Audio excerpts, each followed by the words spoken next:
할렐루야, 좋은 아침입니다. 우리 하나님은 이 땅 가운데서 홀로 일하실 수 있지만, 제가 반복되는 표현이죠. 표현했죠. 사람을 통해 일하십니다. 어떤 사람입니까? 하나님의 택하심 받는 하나님의 사람들을 통해서 일하십니다. 그게 교회입니다. 예수님이 십자가에서 죽으심으로 구원의 문을 열어놓으셨습니다. 그 성령님이 오셔서 교회를 탄생시키시고 지금도 운행하시고 일하시죠. 성령의 역사, 그 다음 교회를 통해서 일하신다는 것입니다. 그래서 교회는 그냥 그런 교회가 아닙니다. 놀라운 축복의 통로입니다. 오늘도 본문 말씀에 하나님이 사람을 찾으신다는 이 분명한 말씀을 주고 계십니다. 오늘도 이 말씀을 통해서 내 자신의 부르심을 확인하고 도전을 받고 헌신하는 그런 귀한 역사가 있기를 축복합니다. 오늘은 2015년 10월 20일 화요일입니다. 오늘 우리에게 주시는 말씀은 에스겔서 22장 17절에서 31절, 하나님이 찾으시는 그 한 사람이 되십시오. 엄청난 하나님의 심판의 메시지, 칼의 메시지가 계속 진행되어 온 이 말씀을 들었습니다.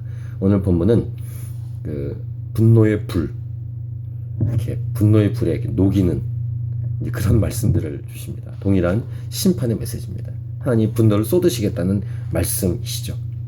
오늘 여러 가지를 이렇게 볼 수 있지만, 오늘은 아주 중요한, 성경에서 아주 중요한 구절 중에 하나인, 성경 말씀은 다 중요합니다만 아주 굉장히 중요한 에스겔 이 22장에서 찾아야 될 아주 핵심적인 말씀을 오늘 보는데, 22장 30절을 보시면, 이 땅을 위하여 성을 쌓으며 성 무너진 데를 막아서서 나로 하여금 멸하지 못하게 할 사람을 내가 그 가운데에서 찾다가 찾지 못하였으므로. 무슨 말씀이에요? 하나님은 사람을 찾으신다는 것이고, 근데 그 원하시는 사람을 찾지 못했기 때문에 하나님은 분노를 쏟으신다는 것이죠. 그럼 반대로 말하면, 하나님이 찾으시는, 즉 성을 쌓고 하나님과 사람, 이 죄악 가운데 있는 사람 사이에서 중보의 역할을 할 사람을 찾았다면 하나님은 분노의 잔을 쏟지 않았다는 말씀 아니겠습니까? 소돔과 고모라를 멸망하실 때도 의인 10명이 없어서 결국 멸망하시죠. 그럼에도 불구하고 하나님은 은혜를, 아브람과 약속을 생각하셔서 롯의 가족을 구원하지 않습니까? 이런 하나님의 은혜가 분명히 있는데, 의인 10명이 있었으면 소돔이 멸망하지 않았을 것입니다. 오늘 말씀도 보면 하나님으로 하여금, 하나님이 이렇게 마치 아버지가, 부모가 자녀를 이렇게 야단치려고 할 때, 매를 들려고 할 때 그 손을 막는 그런 역할을 하는, 중간 역할을 하는, 브릿지 역할을 하는, 그런 중간 역할을 하는 중보할 사람을 찾다가 찾지 못했다고 말씀하십니다.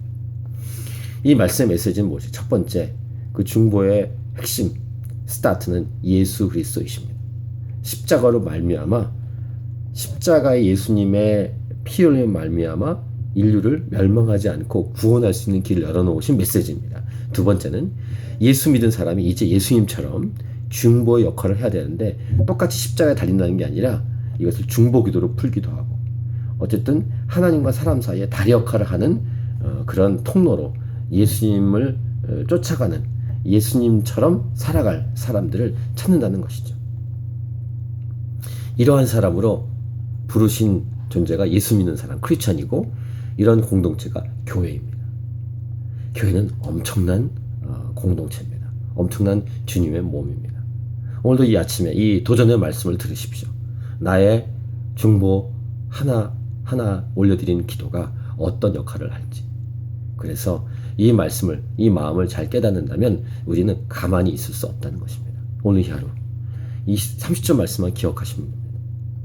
나로 하여금 하나님으로 이 죄악 가운데 있는 멸망할 인간을 이렇게 분노를 쏟는 것을 멈추게 할 사람으로 나를 세워주십시오. 하나님은 진노의 하나님이시지만 사랑의 하나님이시고 또 긍휼의 하나님이시기 때문에 중보 역할을 할 사람, 예수 그리스도 이름으로 기도하는 한 사람을 통해서 하나님이 긍휼을, 진노가 긍휼로 바뀔 수 있는 그런 하나님이라는 사실도 우린 기억해야 합니다. 물론 마지막 끝이 있습니다. 정말 주님이 이 땅에 다시 오시면 이제 그 역할도 사라지죠. 기회가 사라집니다. 하지만 그 마지막에 올 때까지 끝까지 기도하고 엎드리는 한 사람을 하나님은 찾으신다는 것입니다. 기도한다는 것은 무엇일까요? 예수 그리스도의 이름으로 나아간다는 것은 무엇일까요?